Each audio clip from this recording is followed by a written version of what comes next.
வணக்கம் மாணவர்களே. இன்றைய வீடியோவில் class 10 maths chapter 2 numbers and sequences exercise 2.2 question 5ஐ ஸ்டெப் பை ஸ்டெப்பா பார்க்க போறோம்.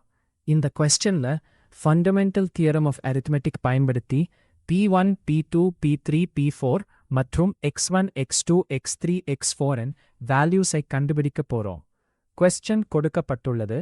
P1 power x1 into P2 power x2 into P3 power x3 into P4 power x4 is equal to 113,400.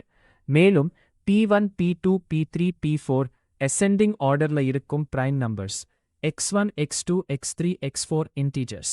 இப்போது valuesஐ கண்டுபிடிப்போம். Step 1. Prime factorization. முதலில் 113,400ஐ prime factorization செய்வோம். 113,400ஐ 2 all divide செய்தால் 56700. மீண்டும் 2 ஆல் டிவைட் செய்தால் 283500. மீண்டும் 2 ஆல் டிவைட் செய்தால் 1413175. இப்போது 2 ஆல் டிவைட் செய்ய முடியாது. அதனால் 113,400 equals 2 cube into 14175. Step 2. Factor 3. இப்போது 14175ஐ 3 ஆல் டிவைட் செய்வோம். 14175 divided by 3 is 4725. 4725 divided by 3 is 1575.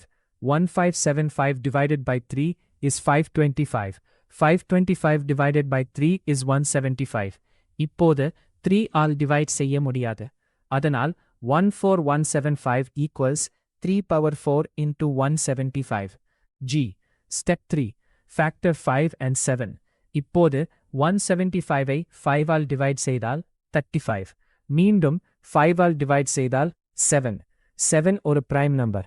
அதனால் 175 equals 5 square into 7.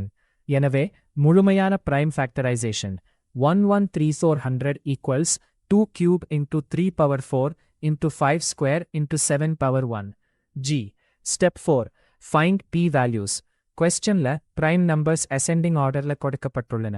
நம்முடைய prime numbers 2, 3, 5, 7. எனவே P1 equals 2, P2 equals 3, P3 equals 5, P4 equals 7. Step 5. Find x values. இப்போது பவர்ஸை compare செய்வோம். 2n power 3, 3n power 4, 5n power 2, 7n power 1. எனவே x1 equals 3, x2 equals 4, x3 equals 2, x4 equals 1. Sarkan answer.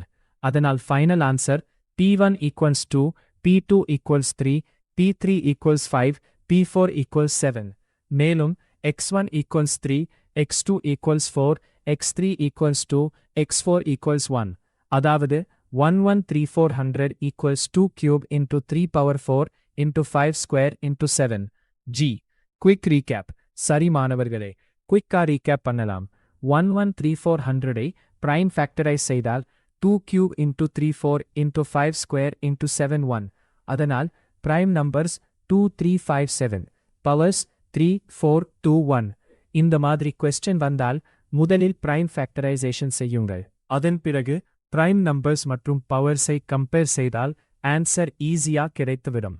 G. Outro. இந்த video உங்களுக்கு யூஸ்ஃபுல்லா இருந்தால் like பண்ணுங்க. உங்கள் friends கிட்ட ஷேர் பண்ணுங்க. மேலும் கிளாஸ் 10 மேத்ஸை ஸ்டெப் பை ஸ்டெப் தமிழில் கற்றுக்கொள்ள RYZ Eduworld-ஐ சப்ஸ்கிரைப் பண்ண மறக்காதீங்க. தேங்க்யூ மாணவர்களே.